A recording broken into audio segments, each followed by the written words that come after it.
नमस्कार दोस्तों, आप सभी को हमारे चैनल पर बहुत बहुत स्वागत है। आज हम इस वीडियो में कृष्ण जन्माष्टमी 2023 में कब है और उसकी कथा सुनेंगे। चलो शुरू करते हैं। कृष्ण जन्माष्टमी हिंदू धर्म का एक बहुत बड़ा पर्व है, जिसे जन्माष्टमी या गोकुलाष्टमी के रूप में भी जाना जाता है। यह कृष्ण पक्ष के 8वें दिन भाद्रपद में मनाया जाता है। इस दिन भगवान विष्णु जी ने भगवान कृष्ण के रूप में अवतार लिए थे। तब से इस दिन को कृष्ण जन्मोत्सव के रूप में बहुत धूमधाम से मनाया जाता है। इस दिन भगवान श्री कृष्ण जी के बाल स्वरूप की पूजा अर्चना की जाती है। हिंदू कैलेंडर के अनुसार श्री कृष्ण जन्माष्टमी को प्रति वर्ष भाद्रपद महीने में कृष्ण पक्ष की अष्टमी तिथि को बहुत धूमधाम से मनाया जाता है।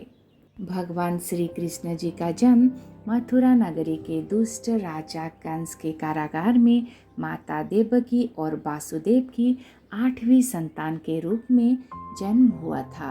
कृष्ण जी का जन्म अर्धरात्रि की रोहिणी नक्षत्र में हुआ था। इस साल श्री कृष्ण जन्माष्टमी 6 सितंबर को 3:37 से शुरू होकर 7 सितंबर को 4:14 पर खत्म होती है। इस साल रोहिणी नक्षत्र का प्रारंभ 6 सितंबर को सुबह 9:20 से लेके 7 सितंबर को सुबह 10:25 तक रहेगी। निश्चित काल की पूजा का समय रात्रि 11:56 से शुरू होकर 12:42 तक रहेगी। इस साल व्रत का पारण का समय 7 सितंबर सुबह 6:09 के बाद। जन्माष्टमी के दिन अष्टमी के व्रत से पूजा और नवमी के पारण से व्रत की समाप्ति होती है। अभी हम कृष्ण जन्माष्टमी की महत्व के बारे में जानेंगे। हिंदू धर्म में भगवान श्री कृष्ण जी जगत की पालनहार हैं, जो कि भगवान विष्णु जी की अवतार माने जाते हैं। इसीलिए यह पर्व अत्यंत महत्व होता है। इस दिन बहुत सारे लोग उपवास भी रखते हैं। भगवान श्री कृष्ण जी की पूजा बहुत धूमधाम के साथ पालन करते हैं। श्री कृष्ण जन्माष्टमी पर भक्तों द्वारा व्रत पालन करने पर घर परिवार में बहुत सुख शांति मिलती है। जन्माष्टमी के दिन व्रत रखने और भगवान श्री कृष्ण जी की पूजा अर्चना करने से मनुष्य की सभी मनोकामनाएं पूरी होती है। अभी हम जन्माष्टमी की कथा सुनेंगे। द्वापर युग में मथुरा में महाराज उग्रसेन का शासन चलता था और उनके पुत्र का नाम कंस था। कंस प्रकृति में बहुत ही दुष्ट राजा था। एक दिन कंस ने बलपूर्वक राजा उग्रसेन से उनका सिंहासन छीनकर उन्हें कारावास में डाल दिए और स्वयं ही राजा बन गए। फिर कंस की बहन देवकी का विवाह यादव कुल में वासुदेव के साथ हुआ। जब कंस देवकी और वासुदेव को विदा करने के लिए रथ पर सवार हो के चले तो आकाशवाणी हुई, हे कंस, जिस बहन देवकी को तू बड़े प्रेम से विदा कर रही है, उसकी 8वीं संतान ही तेरा वध करेगी। ये आकाशवाणी सुन के कंस बहुत क्रोधित हो गया और देवकी को मारने के लिए तैयार हो गया। वह ये सोचने लगा कि ना देवकी होगी ना उसका पुत्र होगा। कंस की ये बात सुनकर वासुदेव बहुत हैरान हो गए। वो कंस को बहुत समझाने की कोशिश किए और बोले, तुम्हें देवकी की 8वीं संतान चाहिए ना, उनसे भय है ना, मैं अपनी 8वीं संतान को तुम्हें सौंप दूंगा, लेकिन तुम देवकी के जीवन बख्श दो। वासुदेव जी की बात को स्वीकार करके कंस ने वासुदेव और देवकी को कारावास में कैद कर दिए। फिर कंस ने देवकी के गर्भ से उत्पन्न सभी संतानों को बहुत निर्दयता पूर्वक के साथ मार डाला। भगवान कृष्ण जी का जन्म भाद्रपद माह के कृष्ण पक्ष की अष्टमी को रोहिणी नक्षत्र में हुआ था। भगवान श्री कृष्ण जी की जन्म लेते ही कारावास की कोठरी दिव्य प्रकाश में जगमगा उठी।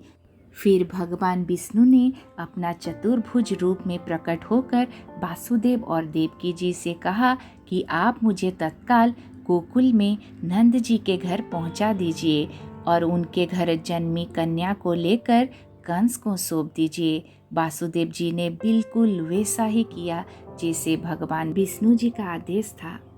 फिर कंस ने जब उस कन्या को वध करने के लिए सोचा तो वह कन्या कंस के हाथ से निकलकर आकाश में उड़ गई और देवी का स्वरूप धारण करने के बाद बोले, मुझे मारने से तुझे क्या लाभ होगा? तेरा शत्रु और देवकी की 8वीं संतान तो गोकुल पहुंच चुका है। यह सारा दृश्य देखकर कंस बहुत भयभीत और व्याकुल हो गया। इसीलिए उसने श्री कृष्ण की हत्या करने के लिए अनेक दैत्य भेजे। भगवान कृष्ण जी ने अपनी शक्ति से सभी दैत्यों का संहार कर दिया। अंत में उन्होंने कंस का भी वध करके उग्रसेन को वापस राजगति में राजा बना दिए और माता देवकी और पिता वासुदेव को भी कारागार से मुक्त करवा दिए।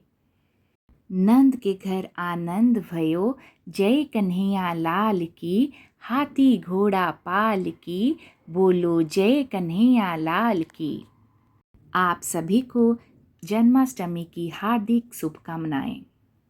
जन्माष्टमी की इस पावन अवसर पर हम ये कामना करते हैं कि भगवान श्री कृष्ण जी की असीम कृपा आप पर सदैव बने रहे और आपके सपरिवार बहुत खुशहाल से रहे। कृष्ण जिनका नाम है, गोकुल जिनका धाम है, ऐसे श्री कृष्ण भगवान को हम सबका प्रणाम है। जन्माष्टमी की हार्दिक शुभकामनाएं।